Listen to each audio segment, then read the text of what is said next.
बाकी हरी सब्जियां उनको तो कहते हैं कि hello everyone, my name is Anushka Chandra. Currently I am working at PwC और आज हमारे प्लेटफॉर्म पे पॉडकास्ट पे हमारी बुआ डॉक्टर शिखा कुशवाहा हैं। She is the owner of प्रखर हॉस्पिटल और हमारी जेनजी की टर्म्स में द CEO ऑफ प्रखर hospital. And since scratch I have seen her managing her home, her hospital and many other things. और हम लोग को तो एग्जाम्पल दिया जाता था कि okay you have to be financially independent, और कैसे इनके जैसे एंड अच्छे से पढ़ो, ये करो, see if you want a good अच्छी सी lifestyle, so this is the leading example. So today we will be sharing some tips and how hygiene is important for a woman. PCOS क्यों इतना ज़्यादा हो रहा है, क्या चेंजेस हमें करने चाहिए, और उनकी भी कुछ लाइफ स्टोरीज. आप ये बताइए, जैसे हम लोग ट्रेंड देख रहे हैं कि आजकल यंग जनरेशन में बहुत ज़्यादा PCOS हो रहा है, और बल्कि जैसे आप थे, मम्मी थे, तब तो कुछ PCOS का नाम ही नहीं था. तो ऐसा क्यों? एक तो अब डायग्नोज होने लगा है क्योंकि पहले तो हार्मोनल इन्वेस्टिगेशन इतने थे नहीं, अल्ट्रासाउंड भी कम ही होता था. अब सब रेगुलरली कराने लगे हैं. दूसरा ये कि लाइफस्टाइल चेंजेस हो रहे हैं. अब रात में बच्चे जगते हैं, दिन में सोते हैं, फिजिकल एक्टिविटी है नहीं. Yes. खाने में भी कोई कंट्रोल नहीं है, सब फास्ट फूड बहुत लेते हैं. बाकी हरी सब्जियां उनको तो कहते हैं कि ये तो फास्ट फूड है ना. समझ तो रही हूँ. इस वजह से मोटापा बढ़ रहा है, और मोटापे की वजह से ही PCOD में ज़्यादा हो रहा है. जितना भी आपका लाइफस्टाइल यदि सही नहीं है तो PCOD प्रॉब्लम बढ़ेगी. आप देखिए जितने भी मोटे लोग हैं उनको PCOS ज़्यादा होता है. ऐसा नहीं कि पतलों में है नहीं, पर मोटों में ज़्यादा अक्रेंस ज़्यादा होगी. अक्रेंस ज़्यादा. अच्छा. और इवन हुआ, मैंने स्टडी पढ़ी थी, उसमें ये था कि अगर मदर को है PCOS तो चांसेस हैं कि डॉटर में भी आने के चांसेस. हाँ. मतलब इट्स जस्ट लाइक कि डायबिटीज़ है तो फिर वो भी आएगी, तो एंड इट्स लाइक. हाँ, नहीं वैसे ये ऐसा कोई हमने तो स्टडी ऐसी नहीं पढ़ी है, पर क्योंकि वो घर का खाना वाना वैसा ही रहता है, हाँ, सेम वही रहता है, same lifestyle. So you are seeing कि अगर lifestyle changes are there, sedentary lifestyle से अ वुमन इज वर्किंग, और मेन तो मतलब ओबेसिटी से. हाँ, यदि उससे आपको PCOD से एक तरह से बचाव करना है तो आपको यही है कि आपको फिजिकल एक्सरसाइजेस करनी है, आपको अपना वेट गेन नहीं होने देना है, और न्यूट्रिशियस चीज़ें खाइए. और जितना आप न्यूट्रिशन की तरफ ध्यान देंगे, बैलेंस डाइट लीजिए. बैलेंस डाइट में यही होता है कि 1-1-6, मतलब 1 आपको प्रोटीन लेना है, 1 फैट होता है, और 6 कार्बोहाइड्रेट होता है. तो बहुत ज़्यादा कार्बोहाइड्रेट नहीं लेना है. कार्ब डाइट जितनी कम हो उतना ही अच्छा है. 1 प्रोटीन, मतलब आपको लग रहा है कि सिर्फ 1 पार्ट ऑफ प्रोटीन, पर प्रोटीन हम लोग बहुत कम लेते हैं, क्योंकि 1 ग्राम पर kg बॉडी वेट लेना है. तो आपका मान लिया 50 है तो 50 लेना चाहिए कम से कम. उतना हम लोग खा नहीं पाते हैं, है ना. तो प्रोटीन हमारे डाइट में होता नहीं है. हम लोग की डाइट में ज़्यादातर फैट और कार्बोहाइड्रेट होता है, जिसकी वजह से वेट गेन होने लगता है. और जितने भी हार्मोनल बैलेंस करने के लिए चीज़ें होती हैं, वो वेट गेन होते ही गड़बड़ होने लगती है. हाँ, और डायग्नोसिस जितनी जल्दी बन जाए उतना अच्छा रहता है. इसके सिम्टम्स क्या होते हैं, जैसे इरेगुलर पीरियड्स होते हैं, या किसी को पीरियड्स होते ही नहीं है, या हेयर ग्रोथ होने लगती है.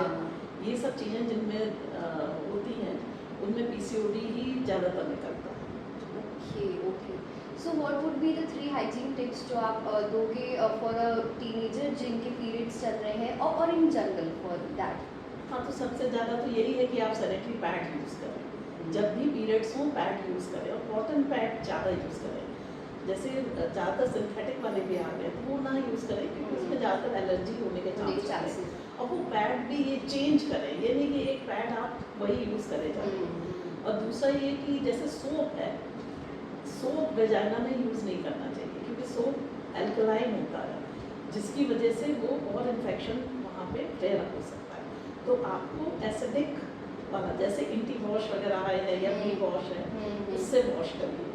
तीसरा ये है कि ये किसी ने मतलब फैलाई हुई चीज़ें हैं कि आपको मेंस्ट्रुअल साइकिल के समय नहाना नहीं है. ऐसा कुछ नहीं है. आपको और उल्टा ज़्यादा नहाना चाहिए, जिससे कि हाइजीन रहे. मेनली यही है कि हाइजीनिक तो रहना ही चाहिए. मतलब आई थिंक वो ये सारे स्टिग्मास हैं जो हमारे दादी या पर दादी बोलते थे हाँ, तब कि भाई ये नहीं, नहीं, एक कोने में पड़े रहिए, किचन में ना जाइए, हाँ, ऐसा कुछ मंदिर नहीं। मत हाँ, जाइए, ये मत नहीं नहीं, ये तो नेचुरल चीज़ है, नेचुरल फिजियोलॉजी है, आपको होना ही है।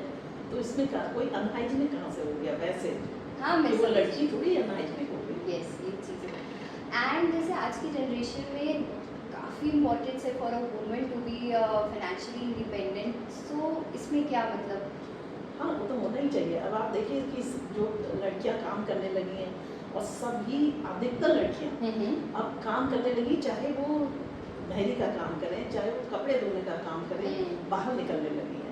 और बाहर निकलने से कम ये तो हो गया है कि इतना ज़्यादा हस्बैंड पे डिपेंडेंट नहीं है, इतना वो मार नहीं खाएंगी, कोई इतना टॉर्चर नहीं सहेंगी। फिर जब उनके पास पहले तो ये था कि अपना घर में पड़ी हैं, 2 रोटी क्या खा रही हैं, उनको मार भी रहे हैं, पीट भी रहे हैं। कम से कम अब इतना तो आ गया है लड़कियों में, और अभी बढ़ेगा। मतलब वही चीज़ है कि पहले जैसे 4 दीवारों के अंदर एक जैसे ग्लास सीलिंग की तरह, अब नहीं, अब वो तोड़ के लड़कियां निकल रही हैं। निकल रही हैं। अब आप ये देखिए, अपने घर की ही जो काम करने वाली लड़कियां हैं, वो भी अपने हस्बैंड से उतना नहीं दब रही जितना पहले वो था। हाँ करेक्ट। ठीक है, आप उनको भी टॉर्चर ना करेगी, उल्टा भी ना हो कि हाँ, हम अपना मेल उसको टॉर्चर करते हाँ, हैं correct. कि हम पैसा कमाने लगे तो हम मतलब हाँ। स्वाभिमान अलग चीज़ है, अभिमान नहीं आना चाहिए, तो वो भी नहीं होना चाहिए। और जैसे कि ये भी फाइनेंशियल इंडिपेंडेंस के साथ एक और वो आता है कॉमन सा कि a woman can not manage a home and a work together, so why ऐसे क्यों बोला जाता है कि कभी बैलेंस क्यों नहीं हो सकता है? नहीं हो सकता है, क्योंकि ऐसा तो है ही नहीं कि लड़कियां काम करने जाती हैं तो वो अपने घर को नहीं देखती, वो उल्टा ज़्यादा अच्छे से देखती हैं, क्योंकि थोड़ा कम टाइम के लिए भले ही घर में रहें, पर उन्हें ये देखना है कि मुझे क्या क्या करना है, और अपने बच्चों को भी बेटर तरीके से देखती हैं। जो भी प्रोफेशनल लड़कियां हैं, वो अपने बच्चों को, उनके आप बच्चे देखिए अलग तरीके से पले होते हैं, वो इंडिपेंडेंट हो जाते हैं इस चक्कर में, आधा काम वो खुद से करने लगता है, क्योंकि माँ समय नहीं है अवेलेबल, और इतना ध्यान वो भी रखती हैं कि बच्चे का एग्ज़ाम है या बच्चा बीमार है तो आपको नहीं काम करना उस समय आप प्रायोरिटी बेसिस पे वो काम करती हैं। कि हम लोग भी जब भी हमारे बच्चे का वो हुए एग्ज़ाम हुए, जैसे AIPMT दिया या उसका PG दिया, तब हमने 3-4 महीने कम काम किया, फिर उसके बाद हम अपना उसी रूटीन में आ गए। पर कभी स्टॉप नहीं हुआ कि स्टॉप नहीं किया, हाँ स्टॉप करना भी नहीं चाहिए। जो लोग स्टॉप करते हैं वो बहाने करते हैं। ऐसा हो ही नहीं सकता कि आपको इतना टाइम ना मिले कि आप अपने काम में निकल जाओ, और खासतौर से मेडिकल फील्ड में, क्योंकि जो करते नहीं हैं काम, उनके पास एक बहाना है कि मेरे बच्चे थे छोटे इसलिए मैं नहीं करा। छोटे बच्चे भी उस समय कभी तो ऐसा होता ही, वो सोता है ये स्कूल जाता है। सही कह रही हैं हाँ। और आपको दूसरा देखो, आपको हेल्पर्स तो लेने पड़ेंगे। आप सोचो कि आप घर में भी काम कर लो और बाहर भी काम कर लो, तो फिर वो आप कैसे कर लोगे? सुपर वुमन तो बन नहीं सकते। करेक्ट, ये चीज़ आपने तो कोई कभी ऐसी situation where you felt like कि अरे यार बैलेंस नहीं हो पा रहा, थोड़ा सा मुझे रेस्ट की ज़रूरत है, या इट वाज कि आप आराम से it was a rolling stone होता गया? हाँ, मेरे को तो कभी ऐसा नहीं आई सिचुएशन, क्योंकि मुझे हमेशा यही लगता रहता था कि मुझे काम में मुझे मज़ा आता था, और बल्कि जब काम नहीं होता है तब भले ही मेरा मूड उतना अच्छा ना लगे, पर जब काम रहता है तो मुझे अच्छा लगता है, और एक पैशन रहता है। अभी तुम अब और बड़ी होगी तो तुम देखना कि तुम्हें काम में अच्छा लगता है, जब आपको सब लोग अप्रिशिएट कर रहे हैं, आपको पेशेंट्स भी आपके खुश होके जा रहे हैं, तो आपको अच्छा लगता है। पर कभी कोई कॉम्प्लिकेशन हो जाता है या कुछ ऐसा, या पेशेंट कुछ ऐसा बोल देता है कि जिसमें हमें ये लगता है कि अरे क्यों हमने ये प्रोफेशन चुना, जिस पे मान लिया आपने तो बहुत मेहनत करी और फिर वो उसको उतना रिजल्ट नहीं दिख रहा जितना वो सोचता है, तो फिर वो बुरा लगता है। एंड आज की जनरेशन में व्हाट यू थिंक कि स्पिरिचुअल रहने की कितनी इम्पोर्टेंस है? मतलब इम्पोर्टेंस है, पर इसमें तो सबके अलग अलग विचार हैं, क्योंकि कुछ लोग कहते हैं कि वो अब हम इतना नहीं मूर्ति पूजा या उसको मानते हैं, और बहुत से लोग बहुत ज़्यादा मानते हैं, पर इतना तो है ही कि भगवान है, ये तो सबको पता है।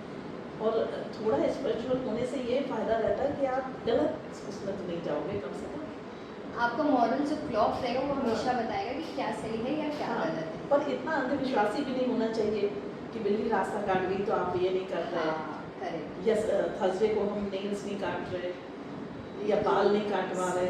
हाँ, और कुछ घरों में तो थर्सडे को कपड़े भी नहीं धुलते, बहुत ऐसी चीज़ें हैं कि फॉलो करी ये सब तो अब पढ़ लिख के भी यदि ये सब लोग मान रहे हैं तो फिर क्या फायदा पढ़ने का।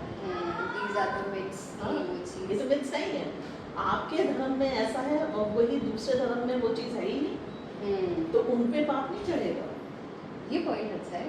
हाँ। यस यस भाई आपने थर्सडे को बाल कटाए तो आप पे पाप चढ़ रहा है, और वही यदि दूसरे धर्म के लोग हैं तो वो कटाते हैं तो उन पे क्यों नहीं पाप चढ़ता।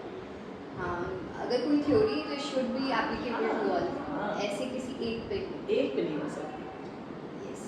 अब जैसे कि we are seeing like with financial independence comes कि वुमेन आर मैरिंग आफ्टर 30 और 20 29, तो what issues occurs when fertility उनके अंदर, या कि बच्चा कंसीव करने में क्या इश्यूज आते हैं, क्योंकि there is a age where it could be a good option. हाँ, फर्टाइल एज तो होती ही है। देखो अब जब आप 30 से ऊपर होने लगते हो तब शादियाँ होती हैं। लेट मैरिज के तो बहुत ही साइड इफेक्ट है। एक तो पहले धीरे धीरे ओवेरियन रिजर्व आपका कम होने लगता है, तो आपको इनफर्टिलिटी की तरफ जाने लगते हो। ओवेरियन रिजर्व कम होगा तो ओव्यूशन नहीं होगा, ओव्यूशन तो फिर इनफर्टिलिटी अपने आप ही होने लगेगी। एक तो पहले बच्चा आना ही एक मुश्किल, और फिर आ भी जाता है तो लेट एज में जैसे डाउन सिंड्रोम, क्रोमोसोमल एनोमलीज ज़्यादा होने लगती ओके, हाँ।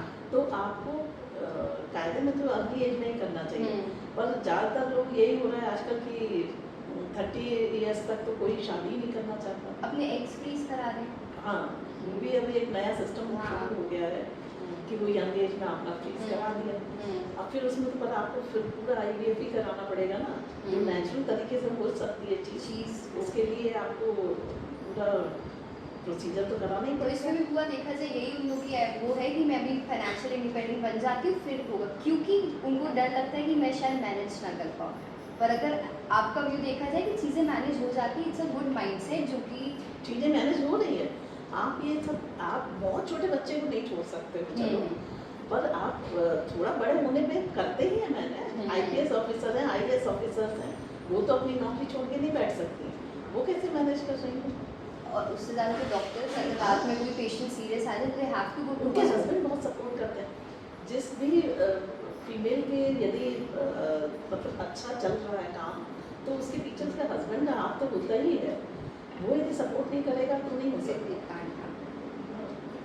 और हस्बैंड आजकल लड़कों में तो ये चेंज मैंने देखा है, हमारे ही समय से आ चुका है कि बहुत अपनी ज़्यादातर फीमेल्स को सपोर्ट किया जा रहा है काम करने के लिए।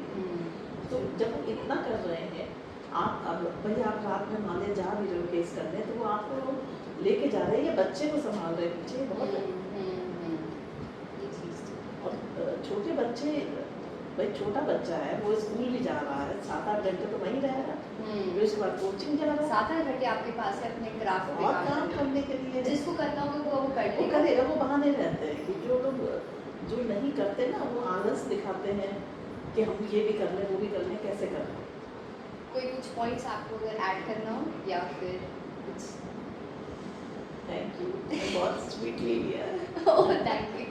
ओके गाइस, फिर मिलते हैं नेक्स्ट में एंड होप सो आपको अच्छा लगे। एंड जो बुआ ने गर्ल्स के लिए बताया है कि लाइफस्टाइल चेंज करने से कितनी चीज़ें हम अवॉइड कर सकते हैं जो कि फ्यूचर में जाके इश्यूज क्रिएट कर सकती हैं। So please do follow. कोई क्वेश्चन हो do comment, we can ask her. फिर से बुलाएंगे इनको, कोई इशू नहीं। Okay bye, thank you.